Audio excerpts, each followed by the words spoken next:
And welcome back to the IGN DigiGods. Wade Major here with my good friend... Tim Cogshell, sitting in for your other good friend. That's right. Tim is sitting in for Mark, who is still out doing crazy mad hours on this insane Oscar project that I'm sure we will hear all about next week after the Oscars. So, Mark, say your prayers for him. Maybe say a nice thing or two about him on the Facebook page, and he'll check in at some odd hour of the night when Poor Mark. he's being so beat up. It's all for you. He's being so beat up. But meanwhile, we continue to have our amazingly cool first-year Oscar poll, or Oscar pool, I should say, thanks to the wonderful, great, and amazing Yassine, our good friend and listener who has set up our Facebook page, and he was the one who suggested this. So, Yassine, thank you very much. Good going. We have an office pool at the Oscar Pool, the DigiGods Oscar Pool at funofficepools.com. The group is The DigiGods, capital T and then H-E space DigiGods with a capital D and a capital G.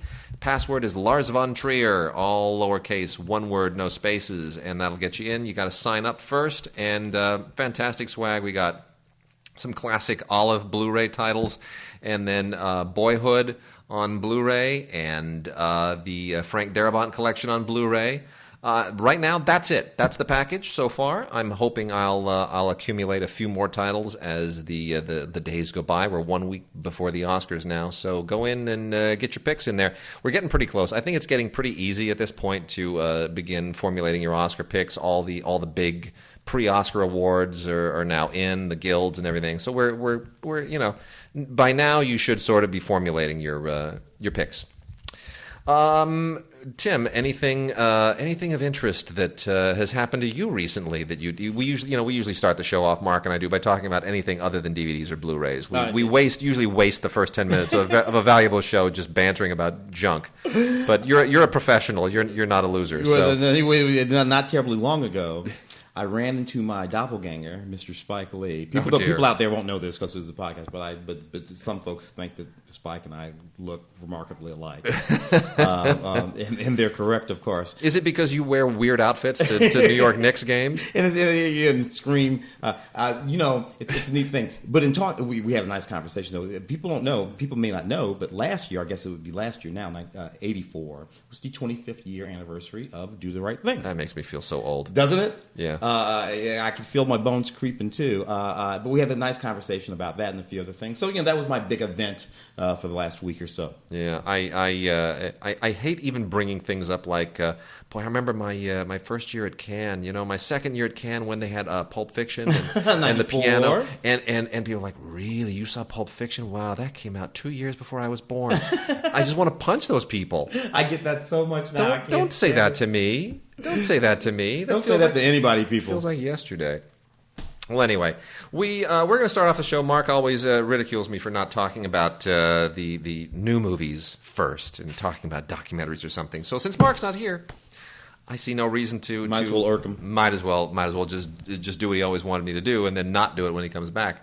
Tim, Nightcrawler. Well, interesting. Nightcrawler, Jake Gyllenhaal's film. Dan Gilroy writing and directing. Now, look, this is the Dan Gilroy, who, by the way, is married to Rene Russo. Yes, and who's in the film, does a great performance. And Dan Gilroy, who's been a great screenwriter for a long time. And here is, making his directing debut at, what is he, 58 or something? Yeah, a little bit long in the tooth for that, but nevertheless, really directing like a very young man. This is a very, very good film, a powerful film. Great film. Now, look, I have some thoughts about this film. There's some things about it that bug me, but I do think that it probably should have been recognized a little bit more than it has been for this year's Academy Awards. I would agree. I mean, Jake Gyllenhaal is fantastic in it. The Blu-ray is wonderful, has a lot of really great extras, really first-rate in all respects, and it's just a fun movie. It's just a really, really fun movie. Feature commentary here with the writer-director, Dan Gilroy. Yep. Terrific stuff.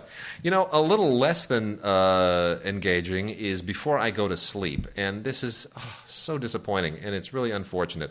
This is a Blu-ray and digital HD combo set.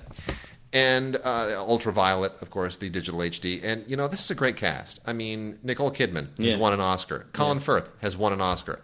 Mark Strong hasn't won an Oscar, but we all know who he is. Very strong actor, Mark Strong, British actor. Great British actor. You know, he was the bad guy in the first Sherlock Holmes film. Holmes, yeah. You know, he has certain. He's the voice. What is it? Jaguar? Is he the voice of the Jaguar commercials? He's the voice of the Jaguar commercials. He also he's in a couple of different series of films too. He was in Low Winter Sun. That's what it is. That's right. Adaptation of a British series that aired here in the United States. Yeah. Well, anyway, great cast, but unfortunately, not such a great kind of movie. I mean, it's Roland Joffe. Yeah. It's just a kind of a generic thriller, like we would have gotten in the 90s. It's the kind of thing Adrian Lyne would have made in the 1980s. Except it's not as good. It doesn't have the same pizzazz, and I guess it's based on a novel. But anyway, it's the whole thing is basically about a woman played by Nicole Kidman who has had this weird accident that basically gives her kind of instant and recurring amnesia. And as a result, she's trying to do the Memento thing, right? Trying to piece her life back together, and it starts to feel a little bit contrived at a certain point. It's almost for me like Shattered. Do you remember the Wolfgang Petersen film Shattered? Yeah. Tom Berenger, which is like the worst movie I've ever seen with the greatest ending. Yeah. Like Shattered is a movie where I sat there for about 100 or 105 minutes, and I was like, this is just crap. I hate every second of this. This is the worst movie. Are you kidding me? No, you didn't. And in that one amazing moment, it just like redeems itself at the end. It's the weirdest thing. This doesn't quite do that. It's still disappointing. It's not terrible. It's not great. If you like the stars, I guess I can kind of give it a guarded recommendation. Maybe, kind of, sort of, somewhat. Not so much for me. So this year, one of the big films this year, one of the seminal independent films this year was Dear White People, the film from Justin Simeon. This got so much. It's funny because a lot of people think. We should remind them. A lot of people think when that a movie that doesn't get an Oscar nomination or doesn't get a Critics Award is snubbed or ignored. I got to we were in the room. We were in the room. This did not get any awards from the LA Film Critics, but every single category, this was in the mix. It was in the mix. If not an actual runner-up, it was right there in the mix, right down the line. It had a lot of love. This film had a lot of love in the room. And it's a good movie, so we can just say that about it right out of the box. Justin Simeon's film is a very good movie. It's set on a fictional campus with all these great characters. It's funny, and that's what I think that I want most people to think about Dear White People. This film is absolutely hysterical. Let me see what they put on this. They got some deleted scenes and outtakes here, which I think is kind of really, really neat. A couple of parody videos, as well as a cast and director commentary. Sweet.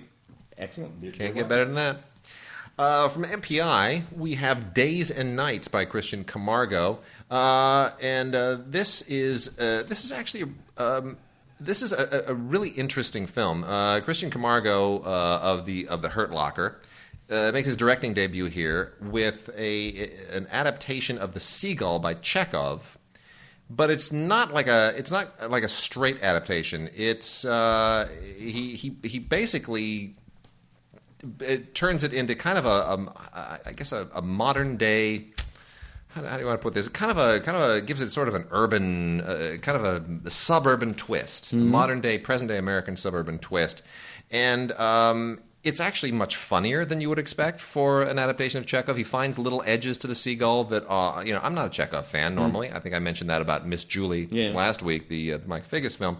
But, here you kind of start to realize maybe there's a little more to it, and when you adapt it for the screen, you can do some interesting things. And he has a really, really, really great cast. I mean, he's got William Hurt, Allison Janney, Russell Means, Michael Nyquist, Jean Reno, Mark Rylance, Ben Whishaw, who we're also going to talk about again in a different movie in a moment, Katie Holmes. I mean, this is just a fantastic cast. It's really an amazing cast, and they're all really good. And it's kind of a little gem that I think people need to pick up on. Saw it slip by. Days and Nights, definitely cool. I've got Dracula: The Untold Story. Now, dear. No, I got to tell you, this was actually interesting for me. Charles Dance is in this movie.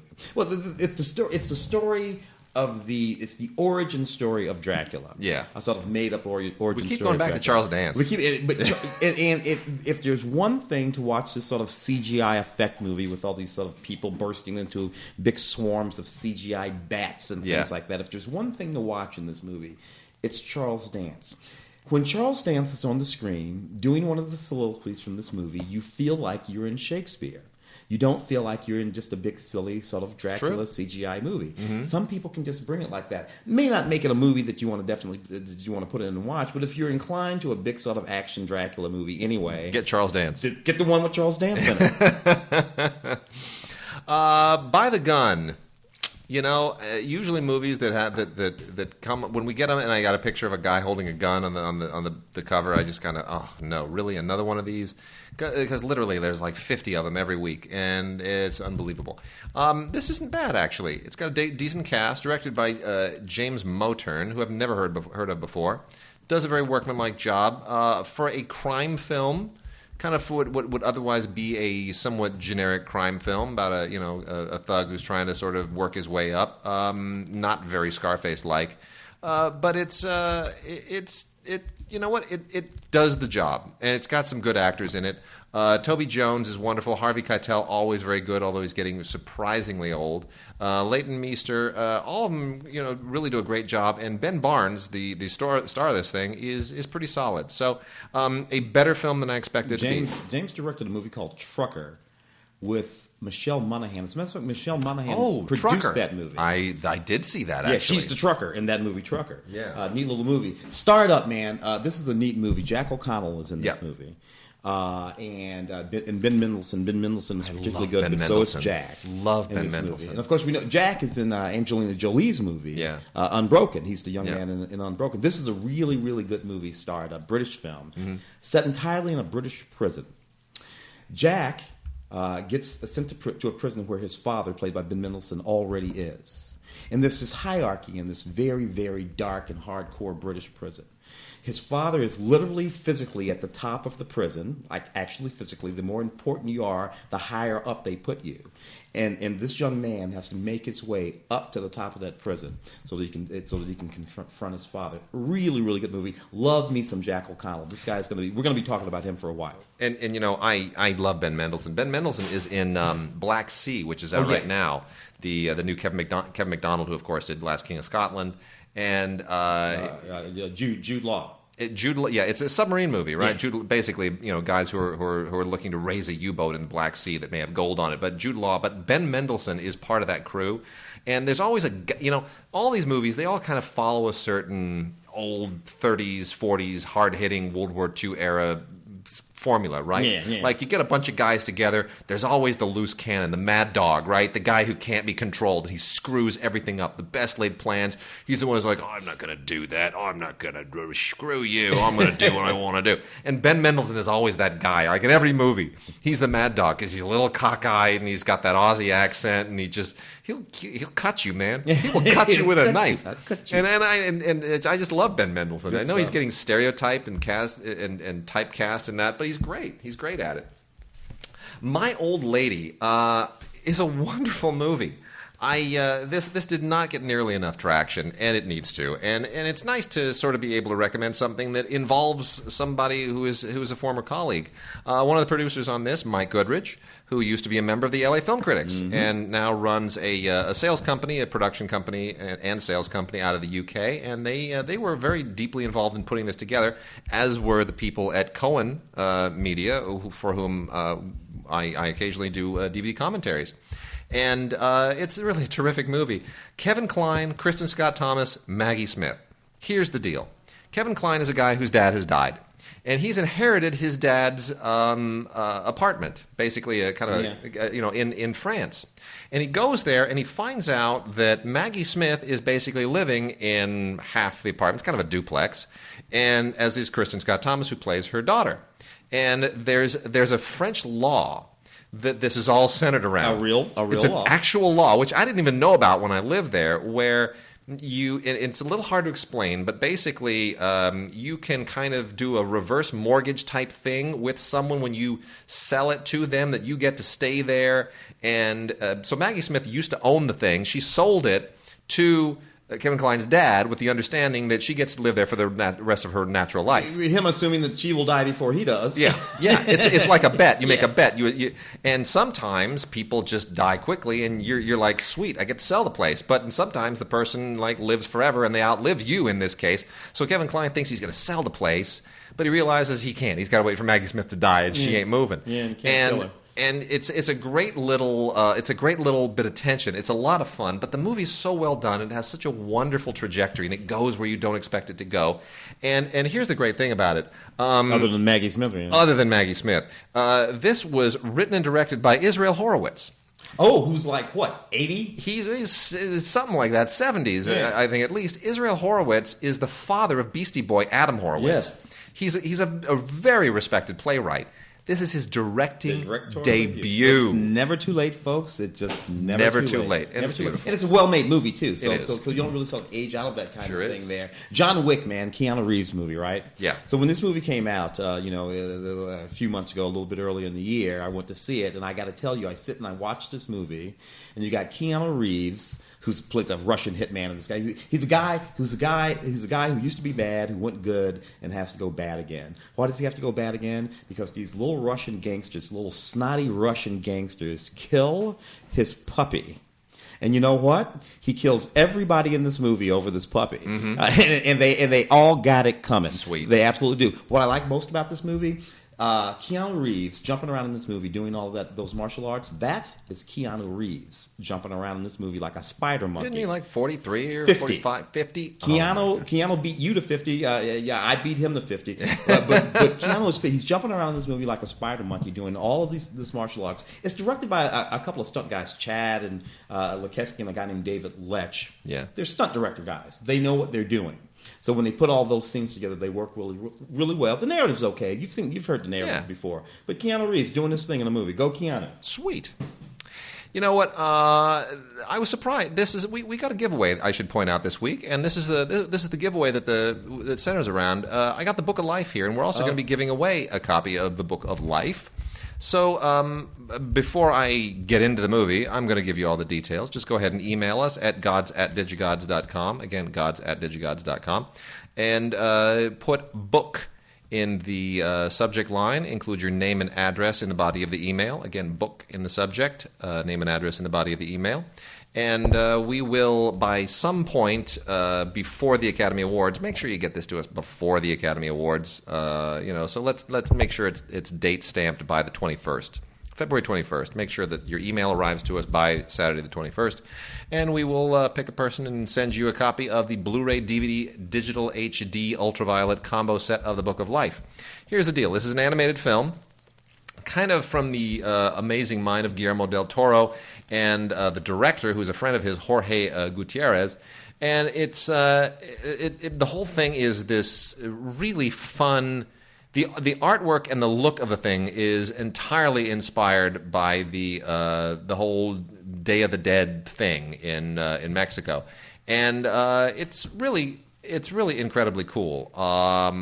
This got a Golden Globe nomination for Best Animated Film. And I am shocked that this was beat out by the Box Trolls for a nomination for. I mean, look, everyone thought the Lego Movie was going to get nominated.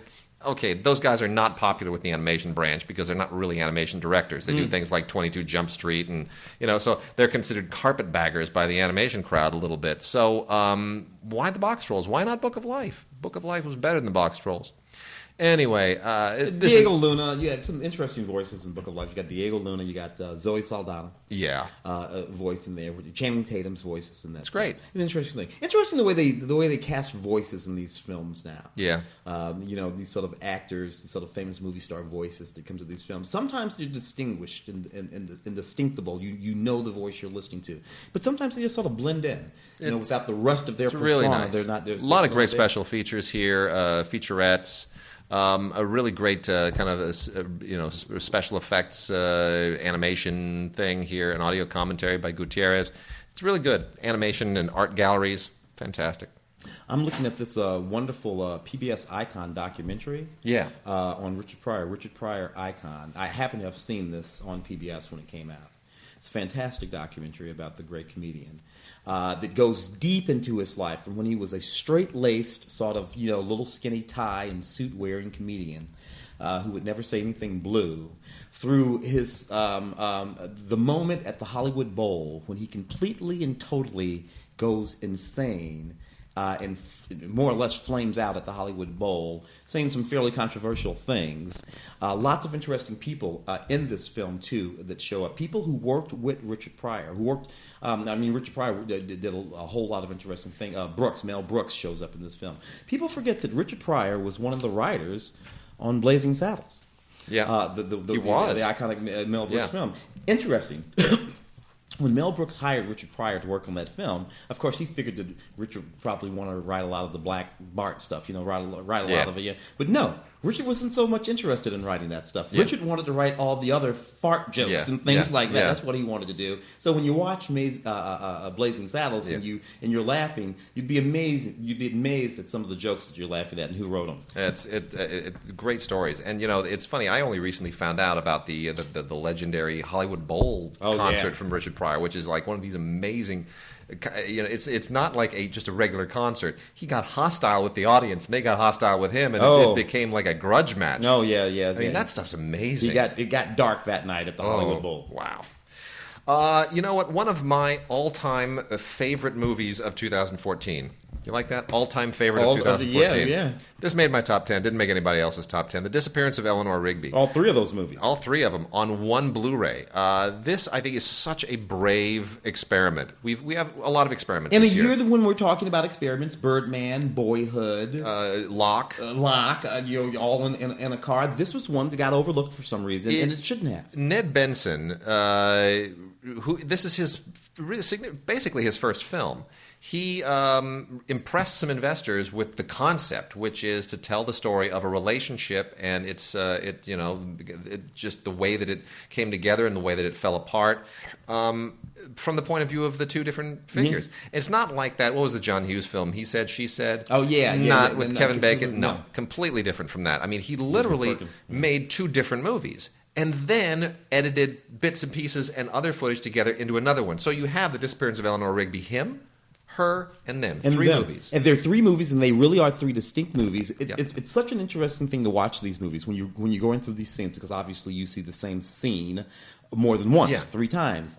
And even in what he chooses to do in terms of what they're wearing, because plainly they could have only wore one thing. Yeah. But it's all about perception, isn't it? It's amazing. He remembers that she wore that. She remembers that he wore this. Yeah. She remembers he said that. He remembers she said that, but this way. And it completely changes the dynamic of what you understand about the relationship. It's fascinating. I think one reason this didn't get enough love is because, when we're under the gun and we've got, oh my gosh, we got to see 20 more movies in the next 3 days. How the hell am I going to do that? And you're like, I'm not going to watch all 3 versions. You really only appreciate this when you've seen all 3 versions. You have to watch all 6 some odd hours to really soak this in, but it's worth it because it's exhausting. You might think it's tedious, but it's fast. It's such an amazing experiment. It'll make your examination the way you engage in your own relationships, and it will remind you that you're only seeing things from your own point of view. Totally true. So anyway, it's weird. They say that the 2 other versions of the film, him and her, are special features, which I think is silly. It just needs to be all. I don't know why they're doing that, but anyway, you also get a Q&A with them. There is no Ned Benson commentary, which is what I most want. So hopefully there is a special edition somewhere down the line in the works. If this is successful enough, we then get to talk about, hear Ned Benson actually go into greater detail. Well, love those movies. You should see them. You should see all 3. So I got Predestination here in my hand. Ethan Hawke, Sarah Snook, and Noah Taylor, right? Adaptation of a very short Robert A. Heinlein story. That short story by Robert A. Heinlein is only 12 pages long. They beef it out here. Oh my gosh! And they beef it out here with another storyline. It's perfectly fine. Fits very nicely into the dynamic of this time travel story, and that's what it is. It's kind of a time travel story. It's really even deeper than a time travel story because it goes beyond the notion of simply moving through time. Yeah. It's complicated and very satisfying. What I do like about the movie, It's despite the fact that it sort of beefs the story out a little bit with another storyline, it still sticks to this sort of wonderful Robert A. Heinlein sort of dialogue, this sort of very arch-sounding dialogue that's in that short story. It's all in this movie. Very good stuff from the Sprague brothers and Ethan Hawke. Predestination. Fantastic. Good stuff on here too. Looks like they got some bloopers and a journey through time featurette. Don't know what that means exactly, but there it is. Lilting, boy, I don't even know where to go with this. Ben Whishaw is an actor I like a lot. We talked about him a little bit earlier. Ben Whishaw, of course, sort of got on everybody's radar with Perfume. And he's really been on everybody's radar a lot more recently with Paddington, which is, I think, a wonderful family film. Doing big business in the UK. Not so much here because they didn't really release it properly, which sort of surprises me. A little late and a little, yeah. Well, what's interesting was originally in Paddington, it was Colin Firth who was doing the voice of Paddington the Bear, and they decided it's not really working. And he was like, you know what, I agree with you, it's not working. So they went and recast the voice after the movie was already finished. They went and got Ben Whishaw, who is so boyish and sweet, and he nails it. He just kills it. And I think everybody, including Colin Firth, is probably happy about that. But Lilting, however, by the writer-director Hong Kao, is not so wonderful. And Ben Whishaw tries really, really hard, but for some reason this just doesn't click. And it feels, I think, a little bit thin. Basically, the idea here is that in London, the Cambodian Chinese boyfriend of Ben Whishaw has passed away, and it is how he and the young deceased man's mother, who is very Asian and very old world and very sort of traditional. It's essentially about the evolution of their grief together and how they kind of come to grips with all these things. And it sounds like a great idea. It's just incredibly thin. There's an interview with the director and a short film on here and a trailer and a couple other things, but it never really quite nails that It doesn't kind of hit you want it to hit certain emotional beats. And it never really does. It kind of dances around them, and it pulls its punches, and it's just too bad. Yeah, well, it's funny. I sit here now with in my hand The Best of Me, an adaptation of a Nicholas Sparks film. When you talk about emotion and sitting right on top of the emotions as what happens in all of the Nicholas Sparks adaptations, The Notebook and Safe Haven. This is The Best of Me. This is James Marsden and Michelle Monaghan. It's the same sort of thing. I mean, it's just hyper emotional. The reason why I had high hopes for it is because the director is Michael Hoffman.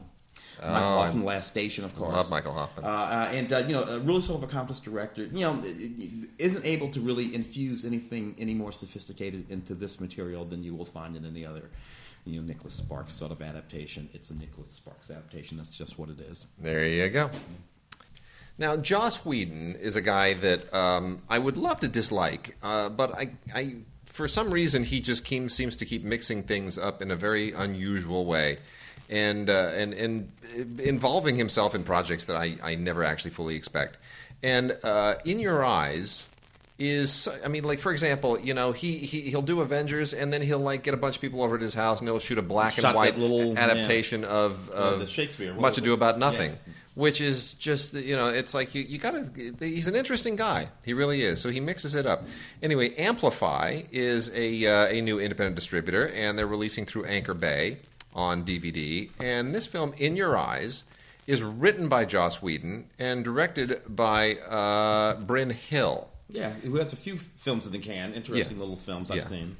And look, you can't go wrong with me when you cast Zoe Kazan in anything. I just think Zoe Kazan, notwithstanding the fact that she comes from a famous family, is just absolutely wonderful. And this is a really, really sweet, funny, quirky kind of fantasy romance, and it really is. It's just totally unusual. The guy in this is Michael Stahl David, who I'm also not familiar with, but it is really without giving anything away, it is really very, very interesting. And Joss Whedon could have directed this himself. He could have gone to a studio and tried to really put this together as a much bigger project, but he didn't. He executive produced it, he wrote it, and he went the indie route with it. And I guess when you're making Avengers films, you can play those games. Yeah, direct a Shakespeare movie at your house. You can do all these kind of things. So, in your eyes, really, it's a little bit of a fantasy. It's a romance. It's funny. It's just really unusual. It's a very clever little script, and I'm glad that the guy must just write nonstop all the time. Josh was Buffy the Vampire Slayer. He's my guy. Ouija. It came out last year. Oh, dear. About a Ouija board. One of those movies, a bunch of kids get together. They have this Ouija board. Now, the kids say to each other right off the bat, you should never do the Ouija board alone. Oh, dear. If you do the Ouija board alone, something terrible will happen. Well, what happens 5 minutes after that? They do something with the Ouija board. Go to Ouija board alone, and the Ouija board pretty much eats everybody in the movie. You know what was funny about this movie? When I saw it, every kid in this movie is just a terrible actor. Every single one. You'll see movies, and there'll be a bad actor here, a bad actor there. This one managed to stack them all together in one movie, which I suppose is an achievement in and of itself. Not a whole lot on this Blu-ray of Ouija 2. So, I don't know, whatever. If you like this kind of stuff, have fun. Hector and the Search for Happiness. Such a... that movie, I swear to God, that movie was exactly Walter Mitty. The Ben Stiller version of Walter Mitty that he did last year. Yeah. That movie and this movie, and Hector and the Search for Happiness, are the exact same movie. I think I like this better. Yeah. I mean, neither of them are great. I think the Ben Stiller film is too ambitious for its own good, and this one is. But it's not really that Walter Mitty story either. No, it's not. It's a completely different thing. Look, here's what Peter Chelsom, who directed this, solid director, rock solid. It's made a lot of wonderful movies, and you can't go wrong with this cast. I mean, Simon Pegg, who is great in his own right all the time. By the way, Simon Pegg is. They've mixed things up completely on the new Star Trek movie. He's not Scotty? No, he is Scotty, but he's also writing it now. Oh, really? Yes. An interesting undertaking. I did not know about that. That's new information for me. Yes, it's interesting because the previous writing team, one of them is a friend of mine. So I haven't yet asked him. Say what happened there? I've kind of been afraid to even broach the subject. But in any case, Simon Pegg. This is really. I guess Fox didn't really throw a whole lot of weight behind this. Didn't sort of thought it maybe a bit too quirky, but it's a good cast. Simon Pegg, Toni Collette, Rosamund Pike, who's an Oscar nominee now because of Gone Girl. It's a cute film, has a bit of a heart. Stellan Skarsgård, Jean Reno, and Christopher Plummer. And great locations. He travels all around the world in that movie, and they actually go to all those places. But it's on DVD, not Blu-ray. Yeah. No, DVD, not Blu-ray. Interesting. Yeah. The Homesman, Tommy Lee Jones's film, which a lot of folks thought would be in the Oscar discussion right now. Yeah, I didn't. Not after I saw it, which is not to say that it's a bad movie per se, and actually there's a lot of... I know some people who love this movie. There's some lovely work in this movie, lovely work amongst the women, particularly Hilary Swank's character. These are people out on the prairie in 18... You and I had a really interesting conversation about this during voting period. The mistake of this movie is that Tommy Lee Jones made this movie about his character. He is the homesman. He's the character in this movie who's hired by this woman played by what's her name? Hilary Swank. Played by Hilary Swank, to take a number of women who simply had nervous breakdowns out on the plains. Apparently, this was a thing. Out. These women went crazy out on these desolate Couldn't plains. handle it. Couldn't handle it, and they had to be taken back east. And through a number of circumstances, she hires him to take them back east, and all kinds of stuff happens. It's a tough movie to watch. The mistake of the movie is that he made the movie about his character and not about those women. Yeah, they were the interesting characters. Totally in the true. Storyline. So that to me, but The Homesman, not exactly in the Oscar talk. A lovely movie, I will say that. The cinematography in this movie is gorgeous, truly beautiful movie. And Meryl Streep shows up for some reason at the end. Yeah, it's very unusual. Hopefully to solidify those Oscars. I love Meryl Streep when she's actually a like when the movie's about her, when it's sort of like I understand why she's in the movie, but when suddenly you get to the end of a movie that has someone else in it, and they're hi Meryl, it's a cameo. She's not someone I want doing cameos. No, she can't do cameos. It completely sort of changes the focus of what's going on in the film. She's also not much of a supporting player. Meryl Streep is a movie star. Yeah, and she should be at the center of movies where everything is swirling around her, not out on the periphery. So I've got a couple of really unfortunate movies here, and they both have one thing in common, and that would be Nicolas Cage. And I just don't know what's happened to Nick Cage. I see his face attached to a movie now, and I just roll my eyes. It can sometimes be the death knell of a movie. Yeah, it can. So, first off, there is Dying of the Light, which is a Paul Schrader film, which you would think would be a significant plus, but it's not, unfortunately. Paul Schrader is on fumes these days as well, and I just don't know what's wrong with Paul Schrader. I don't know what happened to the guy who wrote Taxi Driver. Yeah. I just don't know. And many other fine films, obviously. I just don't know. Basically, this is just a completely generic, kind of a rip-off of every one of those Taken type movies, right? Yeah. Anyway, Nick Cage, he used to be a CIA guy, and now his former kind of Robin to his Batman, Anton Yelchin, finds out that there's some terrorist guy that they thought they'd put away has finally come back, and oh gosh, there we go, and it just gets it's so ponderous. And it's not terribly well directed, so I just don't know what Schrader's doing. I don't know what he's trying to do. It's really unfortunate, and Nick Cage just goes through the motions in it. That said, that movie is Citizen Kane alongside the new edition of Left Behind. Now, if you're not familiar with Left Behind, the Left Behind books are a really, really big deal in evangelical circles. This is the books were written by Tim LaHaye and Jerry B. Jenkins, and they're all about. It's sort of a big geopolitical thriller that basically teaches all about these very evangelical religious concepts, the rapture and so forth, end times, all that. End times. It's all very And we already got one taste of this. There were, I think, 3 of these things done about 15, 16, 17 years ago. Yeah, that original Kirk Cameron film. Kirk Cameron, who plays the reporter in here there are multiple characters in these things. So the reporter is a toned-down character in this one. Chad Michael Murray plays the part that Kirk Cameron had previously played. Now we're focusing on the pilot character. So they've reoriented everything, made a few plot changes, none of them for the better. And Nick Cage plays the pilot character, who's much dirtier and grittier. And he's a guy who gets left behind, and he never really saw the point of God and all of this. Look, without kind of judging the religious aspect of these films, because I get it, they're made for a certain audience. It's a really badly made movie. It's just a bad movie. And spending a lot of money on Nick Cage doesn't change that. No. And the guy who directed this is Vic Armstrong. Now, Vic Armstrong is not a director. Vic Armstrong is a stuntman. Yeah.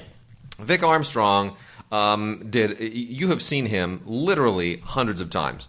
If you've ever seen a James Bond film from, certainly the 70s and 80s, you've seen Vic Armstrong. Indiana Jones, Vic Armstrong. Yeah. Vic Armstrong is basically the guy who doubled for Harrison Ford in the first 3 Indiana Jones films because he looks so much like Harrison Ford.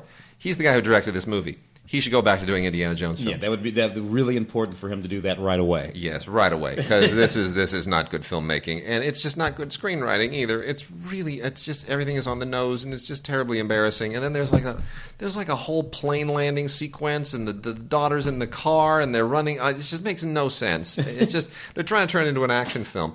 To their credit, they leave the ending somewhat open-ended, obviously, for a sequel. They don't do what the previous film did, which gets into all the UN and the Antichrist and all of this kind of stuff, and it just gets really, really kind of...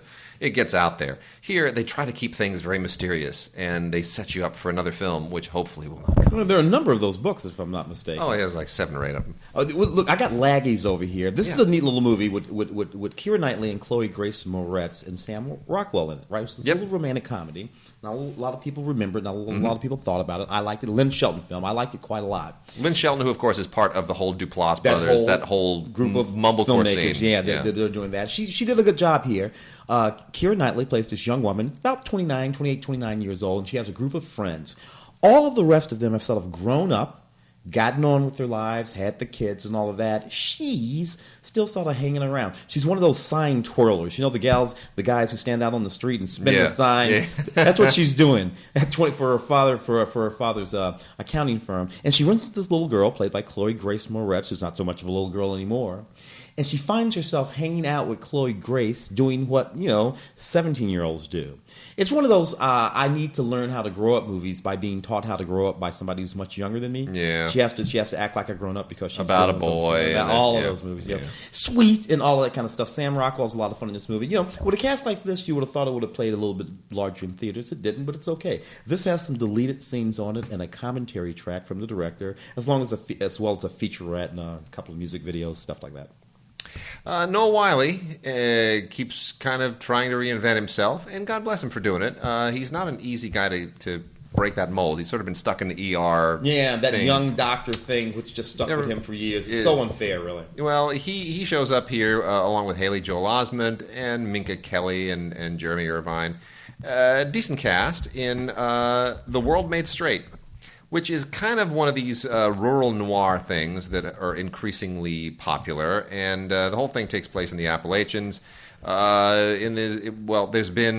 There's a dark secret to this particular area, and nobody. It of course haunts the present, and everybody's kind of trying to work out their issues and what happened long ago, at the time of the Civil War, et cetera, et cetera.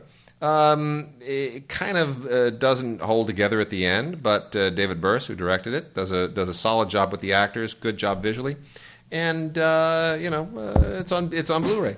Oh, well, that's actually was kind of interesting. Daily Show director Jon Stewart took that long leave of absence so that he could make Rosewater. Which I totally respect. Yeah, I completely respect that. Because he had this guy on his show. Yeah, Maz, I think is his name, was on his show. And it was sort of because of what happened on that show that when he got back to Iran that he was arrested and detained and tortured. And Maz Abrani. And it was a whole big thing, and Jon Stewart, felt in some ways responsible for that situation. I don't think it was just that was the only reason that he made this movie, adapted, of course, from the memoir by Raz. But John did, in fact, write the script for this. He directed this movie with Gael Garcia Bernal. You know what? This movie. You would have thought it would have done better because Jon Stewart, Daily Show, that audience, that connection, all of that. I don't know why people were put off it a little bit. It's actually quite a good movie, perhaps a little bit earnest on the other side, but it's a sincere film, that's for sure. Well acted and well directed by Jon Stewart, who was an actor for a long time before he became a talk show host, so he knows his way around a movie set. It's not like he just got there. No. So neat little movie. What do we got here? We got, it looks like we have some really interesting material about Iran's very controversial election in 2009, the election where everything sort of went... Right before the Green Revolution. Right before the Green Revolution. There's a documentary on here about that. Seems very interesting to me. And some commentary from the director, Jon Stewart. Lovely. All right. Are we into... let's see. What else we got? We got some TV now. The Bob Newhart Show. The original, when you say that, you got to specify what Bob Newhart show you're talking about. Newhart, as the Newhart is the more recent show. Bob Newhart show. Yes, this is Emily and Jerry and everybody. So this is season 5 and season 6. Season 6 being the finale season. Yeah, they've been releasing these individually. The complete season was released a little while ago. The complete series, I should say, that was released a little while ago. But yeah, they've been getting these individual seasons out. So now I guess the individual seasons are all completely out there. So I got to tell you, the Bob Newhart show still plays as contemporary television. You and I got a thing for Suzanne Plachette. Oh, for real and for serious. Absolutely. It still plays as contemporary. They were so modern in this show, and it still plays that way. I think the issues that he was treating people on at that time are probably more serious now. Yeah. Right? Now suddenly I'm like, I know people who have those issues.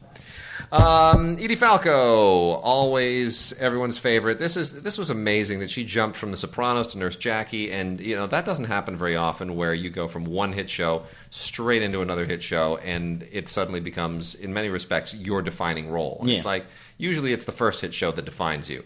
Once Bob Denver was Gilligan, he wasn't ever going to be anything else, right? True. Yes, he was supporting on Dobie Gillis, but. Really, Edie Falco for the longest time it was The Sopranos. That was how everybody got to know her, and then now she's Nurse Jackie. It's wonderful that she was able to redefine herself with this series. It's fantastic. She could have been lost in that. She could have been. So they're on Blu-ray now, season 6 of Nurse Jackie, and it's they don't think that it was printed incorrectly. There's a little bit of a registration thing that they're doing with the way that the cover was printed that makes it look kind of 3D holographic. That's intentional. because there's objects are higher than they appear. They're playing a little game on the on the theme of the show this season, and the show overall. So it's definitely for fans. If you have not seen the first 6 seasons, you're not actually going to want to see this. This is if you are a big fan, and it's a good season. It is. I think this show keeps getting better and better. And it, in fact, is now returning this spring for yet another season. Keeps getting better. Interesting. Good on your Showtime. I got a couple of documentaries over here. Yeah, hit them. Bound by Flesh. Now, this is actually an interesting documentary about an interesting subject. The director is Leslie Zemeckis, Bob Zemeckis' wife, who's actually a fairly noted actress who's been in a whole lot of television, a whole lot of stuff. Made another documentary besides this one. This is about these sisters who were conjoined twins, Siamese twins as they're sometimes called, and it studies their entire life. They were, as children, they were actually sold into white slavery. Oh, so my like gosh. to one of those circuses, Right. grew up in the circus, and it's all about how they worked their way out of that, built lives for themselves, built fairly significant lives for themselves, as a matter of fact, and became pretty famous in the world. So it's one of those sort of neat documentaries about a little oddities of the world that you didn't know about but were actually true. Wow. Leslie Zemeckis. So here, I got a weird one for you. If you Shout Factory always finds such interesting stuff.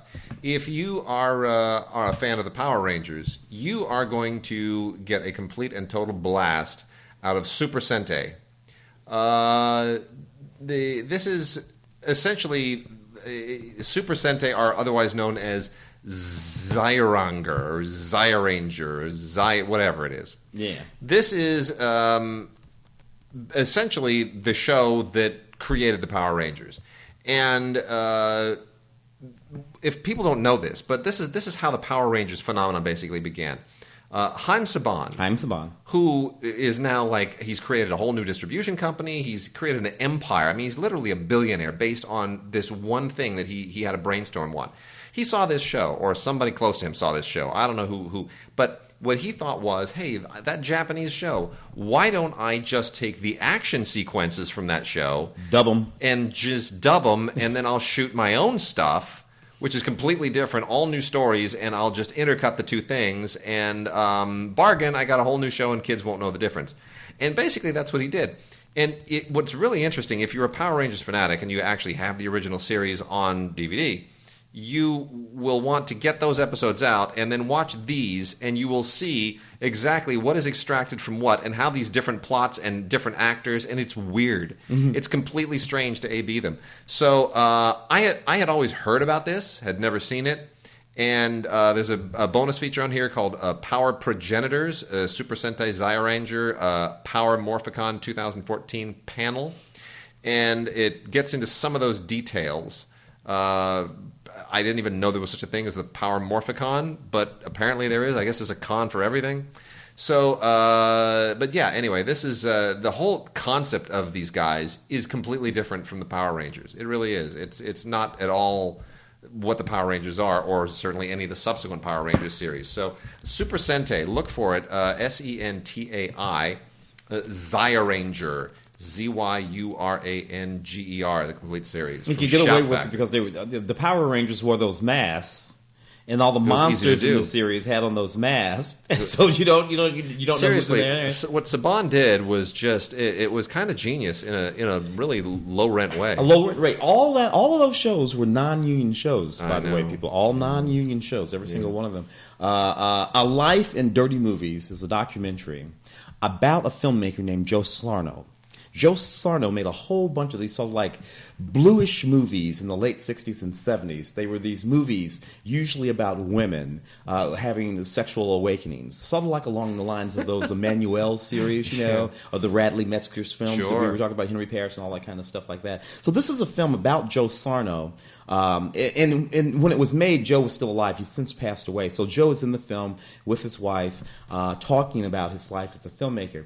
Interesting thing about Joe in those films from the late 60s and early 70s, there were sort of these films that wanted to make softcore porn legitimate. Yeah. They wanted to insinuate real narrative stories and dramatic arcs, and they thought acting, although there was never really any actual acting in any of these movies, into these storylines, and they thought that they were making sort of sophisticated adult films. Never really sort of panned out in the United States, but there was a brief moment in the late 60s, early 70s when these movies played in regular theaters all over the country. Yeah, amazing. Shows some a life in dirty movies. Wonder Years, by the way, we announced back in the holiday season that the Wonder Years was finally out in its complete season, or its complete series, and now they're releasing these seasons individually. Season 1 was released not too long ago, and now we're into Season 2. They've done a wonderful job. The whole point of this has always been to get the music licensed. And this Season 2 has some absolutely fantastic songs. And, this was the reason that it took so long. Because you had to clear your Bob Dylan, you had to clear your Aretha Franklin, you had to clear your James Taylor and your Nat King Cole and your Simon and Garfunkel and the Diana Ross and the Judy Collins and the Bing Crosby and the Temptations and on and on and on and on. I mean, it's a fantastic... All of which could be done in the 80s when that was on television by the networks. It became way more difficult 25 years hence. So I would almost say just get this to just enjoy the music. Put it in and listen to the music. Not to mention, when you're talking about the Wonder Years, you're talking about the introduction to several of your favorite actors, directors, writers. True. Today, you're talking about your Seth Rogen, you're talking about your Judd Apatow, who was a writer on that series. You're talking about all of those guys were children roaming around that series in one capacity or another. Very either true. in front of or behind the cameras. Totally true. I got Life Itself over here. Yeah, let's talk about that. The Roger Ebert documentary, directed by Steve James, the wonderful documentarian who directed Hoop Dreams and some other things. Steve knew Roger Ebert. And I knew his wife, Chaz, who plays a big role in this film.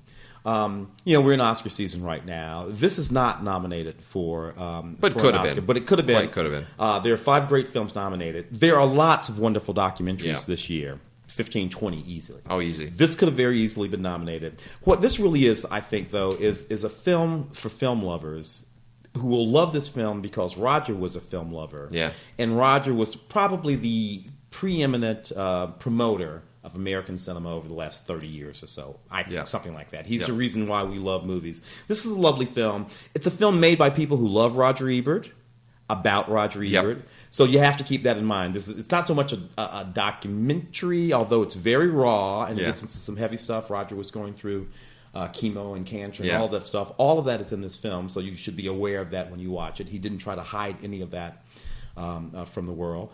And so it's a brave film with a lot of interesting insights in it. Awesome. Yeah, I always had kind of a love. I shouldn't say a love-hate relationship, a love-disagree relationship with Roger Ebert. You know, but I certainly backed off from a lot of that. The film is especially if you're a film critic or you've been a film critic, you find yourself in the movie in many respects. Yeah. And it's very touching. The Chair, the complete first season. This is really interesting. This is from the guy Chris Moore, who was sort of the godfather of Project Greenlight. We always associate Matt and Ben with Project Greenlight, but really Chris Moore was the guy who sort of got the ball rolling on that in many respects. This is a 5-disc set of this original Stars show, which is in many respects much more interesting than Project Greenlight. The concept here is that you have 2 first-time directors. In this case, these guys, a guy named Shane Dawson and another director, a woman named Anna Martimucci, who are given the exact same screenplay to do 2 separate films. And this goes through the process to see who, once they go through this kind of American Idol type process, eventually one of them will be given $250,000 as a result. It's a really interesting idea. You could say that it's a little bit of a gimmick because both of these people do have experience, and you're kind of pitting people against each other in what might seem like an unfair way. But what's interesting is it shows you how material can be interpreted in many different ways. Yeah. We often go like, "Wow, that idea was great," or "Why did it turn out such a bad movie?" or "Wow, they really took that crappy script and they made it into such a good movie." And you realize that the artistic process has so many different permutations to it, and different people can put different things and a different spin on it. Really quite interesting. So I think this is a series that has some juice in it. So The Chair, the complete first season. Interesting stuff indeed. Art and Craft, another documentary that I have over here. I remember watching this a few months ago, and it's an absolutely fascinating documentary. It's about this fellow named Mark Landis. Little guy who was a fairly decent painter. He probably exists somewhere along the Asperger's scale. This guy, when you talk to him, when you see him, when you understand him, you sort of get that sense about him. He was a wonderful painter, and what he has been doing for decades is painting himself all sorts of forged paintings of masters.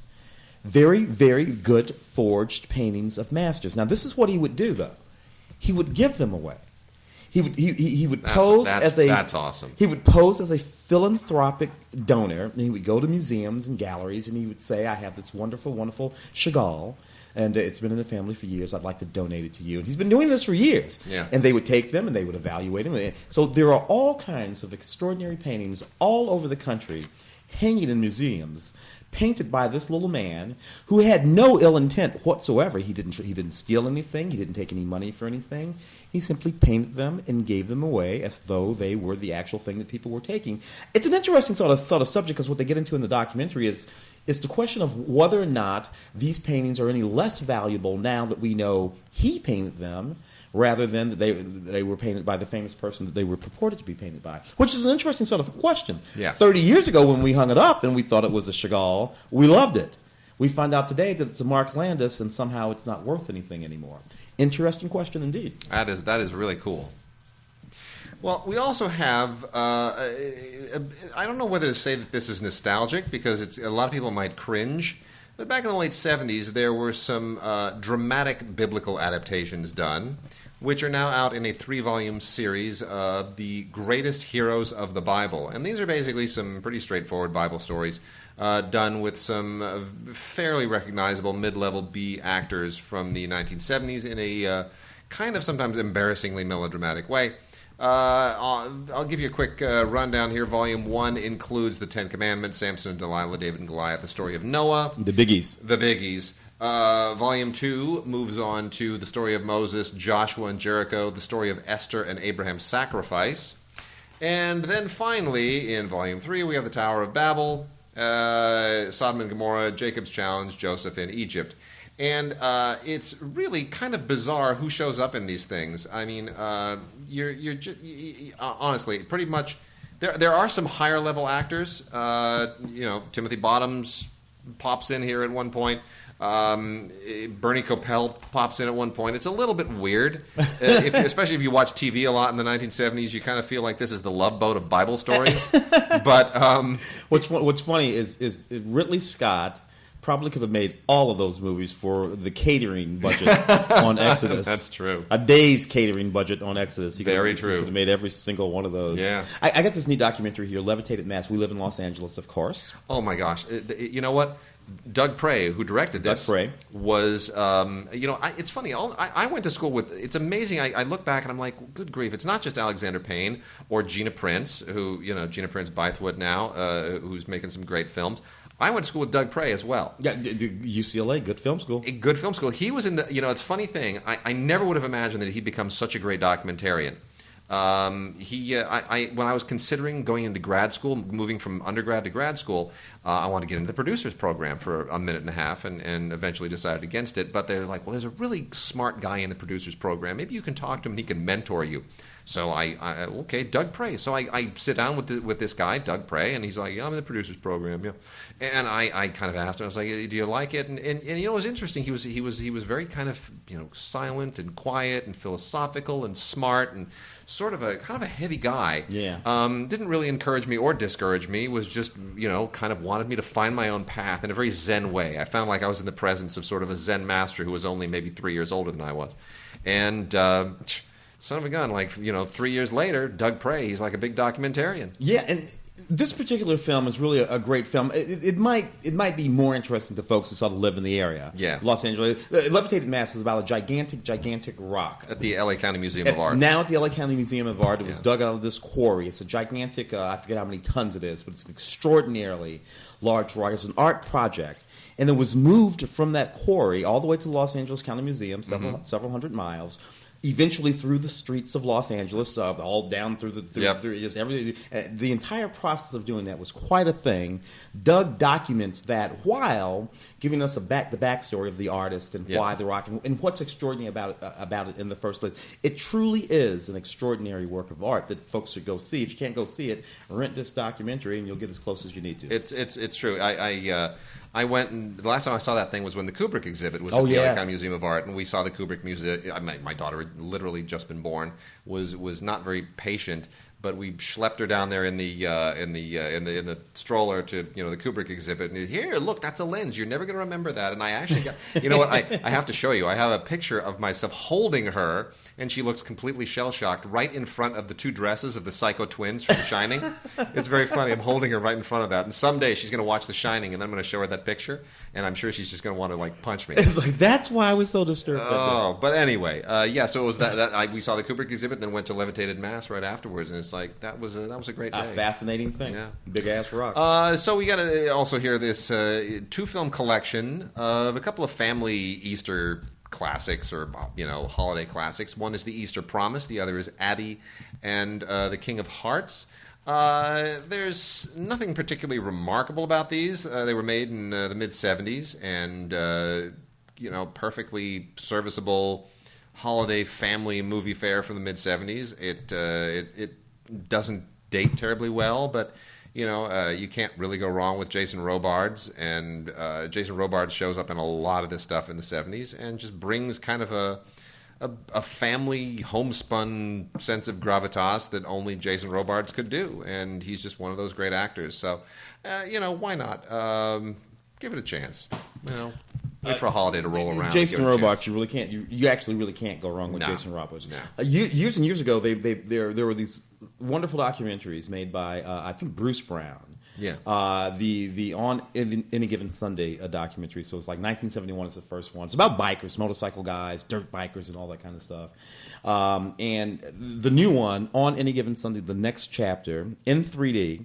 Was the fascinating film in 3D. So here we have, what is this? Is this Blu-ray, Wade? Yes, that is indeed a Blu-ray. This is the Blu-ray. This was a really wonderful film to watch in theaters. It presented very well in theaters. Yeah. It's big, it's loud, it's noisy, it's exciting. Like his father, Dana Brown, uses music to sort of enhance all of the experiences that were happening. And of course, now we have cameras like GoPro cameras and all of these other specialized lipstick cameras, things like that. You can put places that you couldn't put a camera in 1971. Right. So we have perspectives and points of view and all kinds of things here that will just really sort of blow your mind. You got to kind of be into this stuff, but if you are into this stuff, this is a film to watch. On Any Given Sunday, the next chapter. The Wahlburgers is now in its second season is just a very. I just don't know what to make of this. I love Mark Wahlberg. I love Donnie Wahlberg. Donnie. I don't need to know about the rest of their family. I really don't. I just don't. Unless they can sing or act. I just don't. It's too much TMI, right? Yeah. If you have a family and your family has done anything of note, or anyone in your family has done anything of note, you're probably fodder for a reality show. Yeah, it's really true. But anyway, I'll say this: it's about a quarter notch better than most of these shows. It feels more legit, certainly, than watching Ozzy and his whole family just be dysfunctional, or even watching Gene Simmons and his Family Jewels and do their whole thing. Somehow this feels a little bit more legit, but barely, just like a hair. That said, it's what can you say? Mark Wahlberg's a really good actor and a very smart guy. In a whole lot of different ways. Although he's still not going to be able to carry that gun. And then lastly, here is Maison Close. This is season 1 of a really, really interesting show, and here's the thing: period television shows face an amazing uphill battle. Whether it's Deadwood, whether it's China Beach, whether it's any of those Henry VIII shows, even something like Game of Thrones, which has a fantasy quality to it. You have to not only deliver the production value, but you also have to really deliver a sense of credibility about the era that you're recreating. Indeed, which on a weekly basis is not easy. And what's even cooler about this takes place in a Parisian whorehouse, let's call it brothel, in the 1870s. And that now gives you two difficult hurdles. Not only is the period thing a hurdle, but the Paris thing is a hurdle. And then I'll give you one more. It's in a whorehouse. Yeah.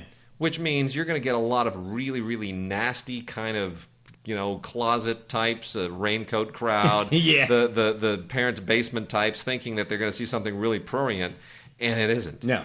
This is really a very smart but brave show, and I want to just salute the people who greenlit this thing. This came to us from Music Box Films.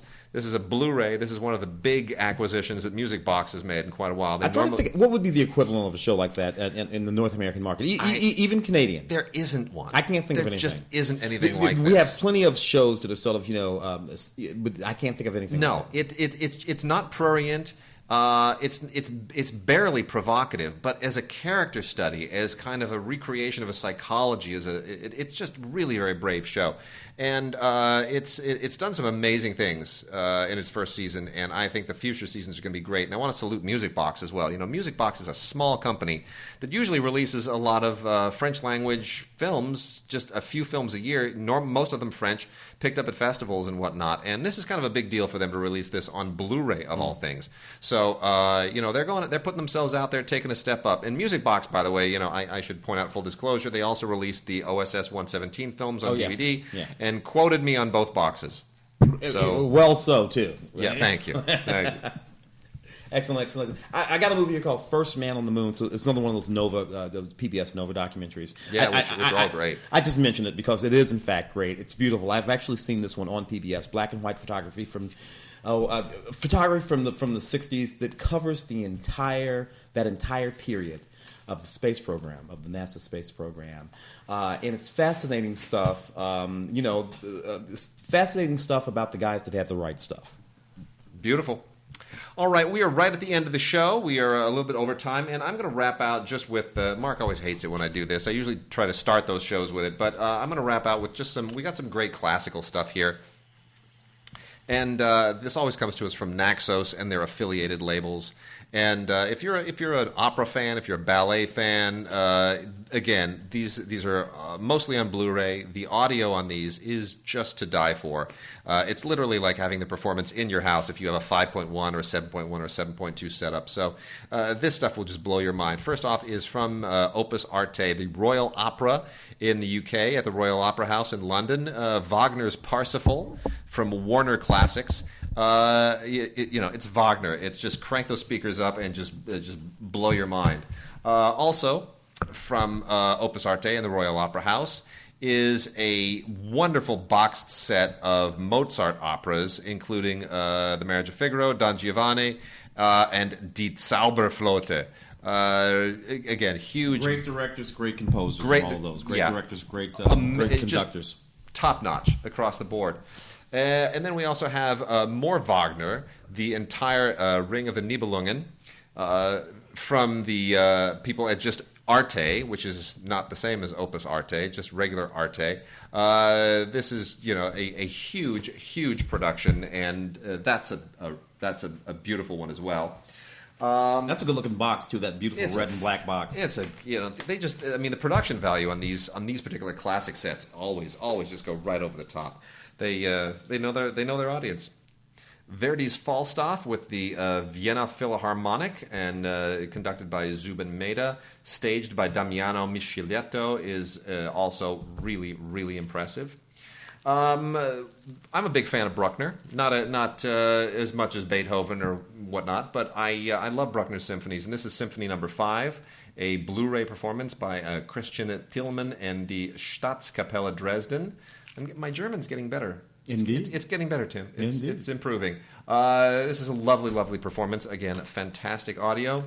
Swan Lake, as staged by Rudolf Nureyev, the amazing Swan Lake Ballet with the fantastic Tchaikovsky music. From the Vienna Staatsballet. Again, more amazing stuff. Vienna is the place to live if you're going to... Vienna's like the Hollywood of classical music and performance, isn't it? And that Nureyev is just extraordinary. People forget, because Baryshnikov came along, yeah. But Nureyev is just extraordinary. No. Nureyev was... Yeah, he was like the godfather of them all. We get a fascinating, weird staging of a Nutcracker from Art House Music called A Nutcracker with the dance company Malka, choreography by Buba Landril Chuda. Real high concept stuff there. You notice how choreographers never have names like, I don't know, like Frankie Schwartz? No more Bob Fosse's. No, they just aren't.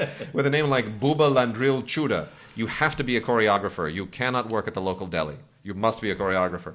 And now we must dance. That's right.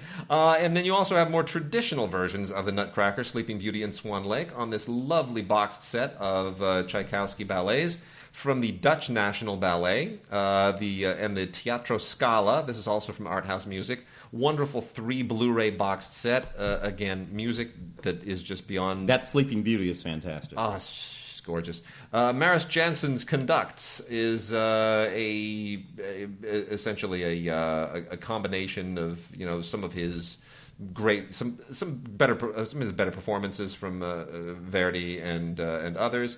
And then wrapping it out here, we've got the Nicholas Harncourt Opera Collection, productions from the Opera House Zurich in Switzerland. These are productions of Don Giovanni and Cosi fan tutte. This is in celebration of his 85th birthday, this extraordinary artist. And trying to do this before we run out of time, Richard Strauss.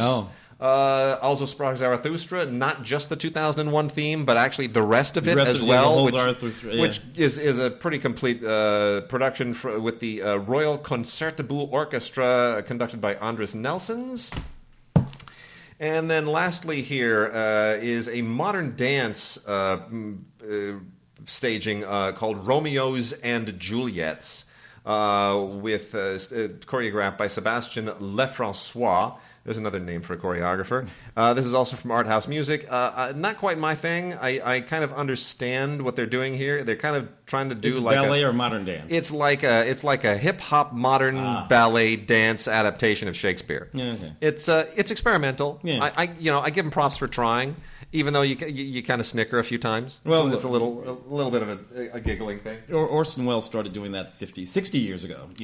And then lastly, Beethoven's Ninth Symphony on a Blu-ray entitled Ode to Freedom. Oh, yeah. And this is essentially what this is. This is the performance of Beethoven's Ninth Symphony, conducted by Kurt Masur, on the occasion that this was like the commemoration, the 25th anniversary of the Berlin Wall coming down, when it came down in 1989. And then along with that is a segment called Classical Music and Cold War, which is all about musicians in East Germany, which is just fantastic. I mean, it's just beautiful how music sort of keeps your hope alive. Really an extraordinary piece. And then really quickly, so that everybody knows these are out there, we also get some wonderful stuff sent to us from La La Land Music every once in a while, who releases a lot of great special soundtracks. And if you're a CD collector, we've got the Star Trek Enterprise collection, the original television soundtrack, really a fantastic, complete and expanded 10th anniversary edition of the score for Mel Gibson's The Passion of the Christ. Even if you don't like the movie, even if you think the movie's like a gory mess, even if you have no religious bone in your body, this is great music by John Debney. It's arguably the best score that John Debney has ever written. Really just superb. They also released the Danny Elfman Batman collection, a complete box set of all the Danny Elfman Batman scores. The David Arnold score for the remake of Shaft, a horrible movie, real John Singleton's remake, but a great score. But the score was still really a cool score. And then Danny Elfman, the score that kind of put him over the top in Big Top Pee-wee, which of course also brought us Tim Burton as a feature filmmaker. So a lot of fun stuff there. Tim, thank you so much for sitting in for Mark. We've got the Oscars next week, and then Mark will be back on this show next week when we are all done with the Oscars. Remember, we have a We have our office pool, our Oscar pool, at funofficepools.com. So go there, find the group The DigiGods. The password is Lars von Trier. Again, The DigiGods. And Lars von Trier is the password. If you have a hard time logging in, just go onto the Facebook page and ask a question, and we will help you out and help you get all signed up. And you can do it right up until the Oscar show starts. You can change your votes, and you can do whatever you need to. And if you win, you're going to get some great Blu-rays, including Boyhood and the Frank Darabont collection. So keep doing that. And then we also do, just as a reminder, we have a giveaway this week. You want to send us an email, gods@digigods.com, with book in the subject line and your name and address in the body. And you will be entered to win Book of Life, the super cool animated film, a Blu-ray, and we will send that to a person that we choose at random as long as we get your email, time and date stamped by the 21st, by February 21st, which is the day before the Oscars on the 22nd. So you do that, and we will alert you as well if you are a winner. So with that, we will see you next week.